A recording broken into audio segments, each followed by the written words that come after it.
On May 10th, 1849, William Shakespeare killed 22 people. Kinda.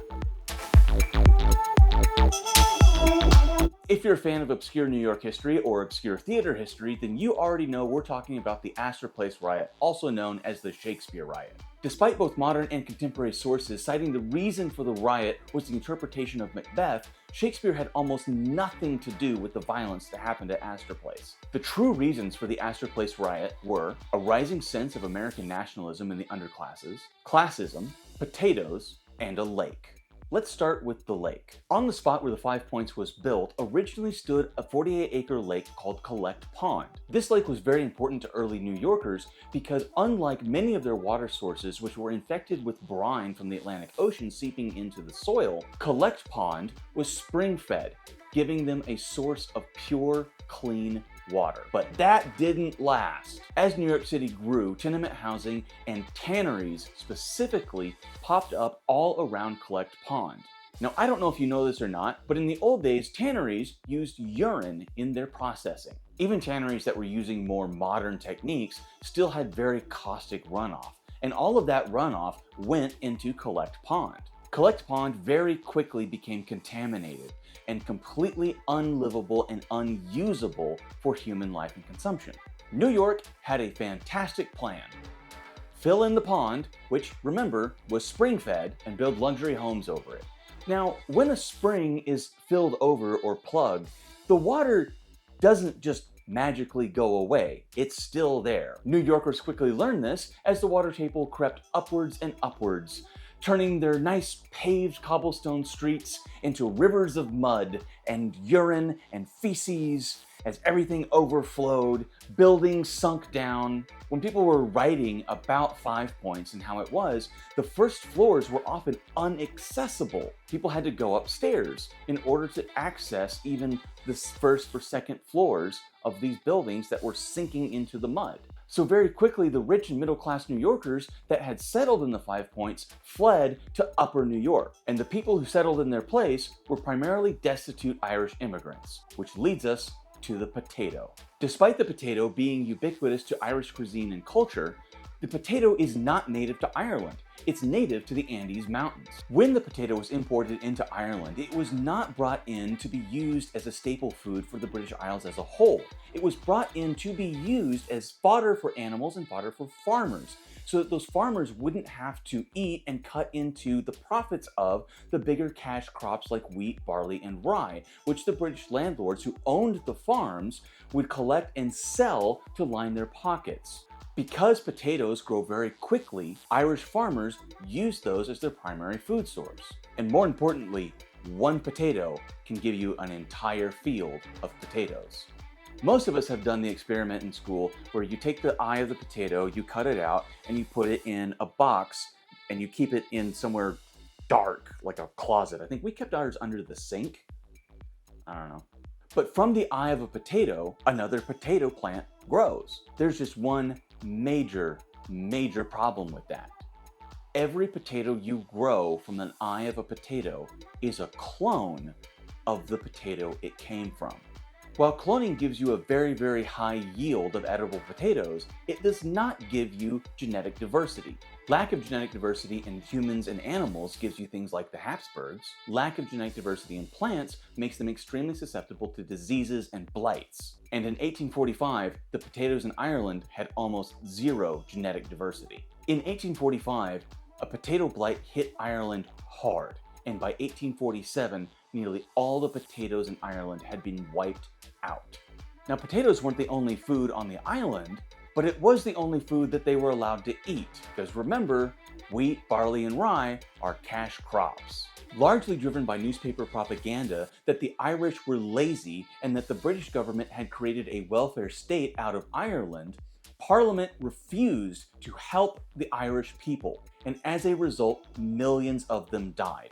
Between 1845 and 1850, millions of Irish people fled the island, and many of them wound up in New York. Already poor before the potato famine, most of these people wound up in the slums that were the 5 Points. Like any area riddled with poverty, gangs quickly rose up, and the most powerful of those gangs became the 5 Points Gang. The main rival of the 5 Points Gang was the Bowery Boys. Despite the Irish immigrants embracing their new country and adopting their American identity with gusto, many native-born Americans did not see them as American, and in fact didn't even see them as white. Because if you think casual racism is bad today, mid-19th century Americans turned racism into a competitive, ranked event. If you were Irish, you weren't white. If you were Scottish, you weren't white. And if you were Italian, you really weren't white.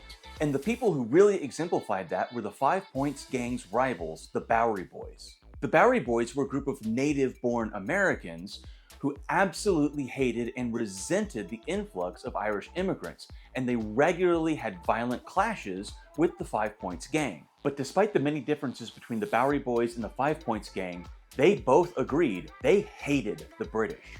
We already know why the 5 Points Gang hated the British, because the 5 Points Gang was Irish and the British were kind of awful to the Irish at that time. The Bowery Boys hated the British because the elites of Upper New York, who were largely responsible for the deprivation that happened in the slums of the 5 Points and the Bowery, were hardcore British fanboys. To the elites of New York City at the time, the English represented the pinnacle of art and culture, and no one embodied that quite like the actor William Macready. Macready was an English actor who was primarily known for his interpretations of Shakespeare, and his interpretations carried a very reserved and refined air about them. This appealed to the elites of New York City and to the elites of the British Isles and the continent because even at that time, Shakespeare had shifted from being a poet for the masses to being something for the elites and for the artistically minded. The further away we get from Shakespeare in the era that was contemporary to him, the less we remember that Shakespeare was kind of the Marvel movie of his day. We think of him as being very haughty and very Romeo, Romeo, wherefore art thou, Romeo? When in reality, Shakespeare was not writing for the elites, he was writing for the masses and the common people. Part of the reason that we have this uppity view of Shakespeare is because of actors like William Macready, who arguably was a good actor, and his patrons who were in the upper crust of society. But ironically, American actor Edwin Forrest, who was also known for his interpretations of Shakespeare and gave very energetic and lively performances, often pandering to the crowd, was probably truer to the original performances of the Globe. Because of his energetic performances, Forrest was beloved by the lower classes. Edwin Forrest hated William Macready. And this wasn't just a small little, I don't like you. Forrest followed Macready around to his performances. If he could, he would book out the theater next door and put on the same play playing the same part as Macready. If he couldn't do that, he would sit in the audience of Macready's plays and hiss the entire time that Macready was on stage. I'm just imagining Forrest sitting here like a cat just going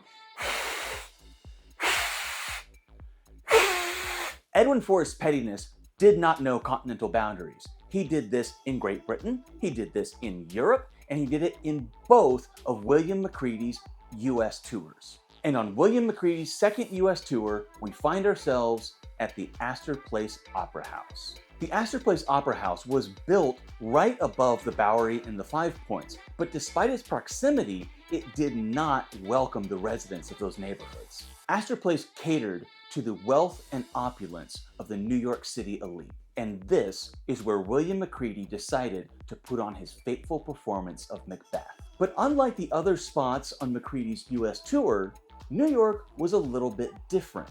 This was Edwin Forrest's turf. And I don't mean that figuratively, I mean literally his gang turf. You see, Edwin Forrest was deeply involved with the 5 Points Gang, and they and the Bowery Boys came out in force to show support for their boy. On Macready's first performance at the Astor Place Opera House, Forrest's supporters rushed into the opera house and lined the aisles. When Macready came onto the stage, they yelled insults at him, threw rotten vegetables, and forced the performance to end early. After that, Macready was ready to just call it quits and go home to England. But He sat down for dinner with a lot of the New York elites, and they convinced him to try one more performance. Macready agreed, and the date was set for May 10th, 1849.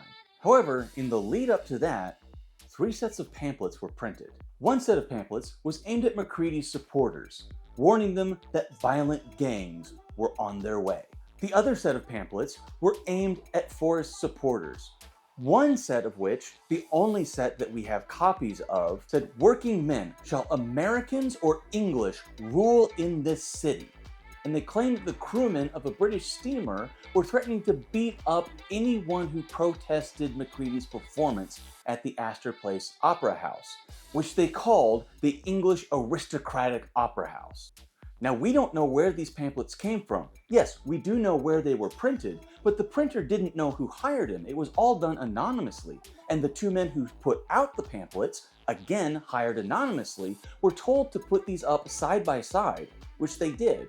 But all 3 pamphlets told people to gather on May 10th at the Astor Place Opera House. And gather they did. A crowd of an estimated 10,000 people were gathered in front of the Opera House that night. The set of pamphlets aimed towards Macready's supporters didn't really do much to bring them out in violent force because they weren't really that type of people. But it did prompt the government to send the police and the 7th and 9th state militias. The NYPD at this time was in its infancy, and many of them didn't even carry weapons. In fact, many of them were against even wearing uniforms because they saw it as militarizing them and creating a standing army in the United States, a sentiment that has not changed in the entire history of the nation.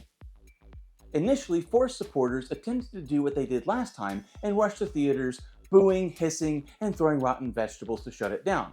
But the NYPD quickly overwhelmed and arrested them and put them down in the basement of the theater. Now, in this basement, there were windows that opened up to street level, and the people who were confined inside shouted out to their compatriots on the street, "Help us! We've been trapped! We've been kidnapped!" And that made the crowd go crazy. In a completely unrelated coincidence, a sewer line was being worked on near where the rioters were set to gather, and cobblestones were piled up neatly in stacks and rows nearby. The rioters quickly grabbed these cobblestones and started hurling them at the theater, and more importantly, at the members of the 7th and 9th militia, who were holding them at bay with their guns. To disperse the crowd, the militia first tried a bayonet charge, to which these hardened gang members said LOL, in fact, ROFL, good sir, and grabbed the bayonets and started to yank the muskets away from the militia members. In response, the militia backed up, and the order was given to fire volleys. According to the militia, the first volley was sent over the heads of the rioters in order to try to get them to disperse. But according to eyewitnesses who were on the other side of the muskets, all 3 volleys were sent into the crowd, or at least they were attempted to be sent into the crowd. Of the 22 confirmed dead, many of them were simply observers and passers-by. One of them was a lady 2 blocks away getting out of a carriage. Remember, kids, know your target and what is behind it. It's claimed that during the riot, William Macready donned a disguise and escaped in the crowd. We don't know that for sure, but what we do know is he fled back to England and never returned to the United States. That just proves America is better, because if you can't take a little gang war, what are you? One of the most important outcomes of the Astor Place riot was it set in motion events for the New York Police Department to arm themselves. They were very upset that the militia fired on New Yorkers and saw the need to remove monopolies of violence from centralized powers. Now, I can talk at length about my personal beliefs about removing monopolies of power, but that's kind of outside the scope of this channel. So I'm going to end the video here and say thank you for coming along this really weird, bumpy, multinational ride about how William Shakespeare absolutely caused a riot. If you want to become a party person, like and subscribe, and I will see you at the party.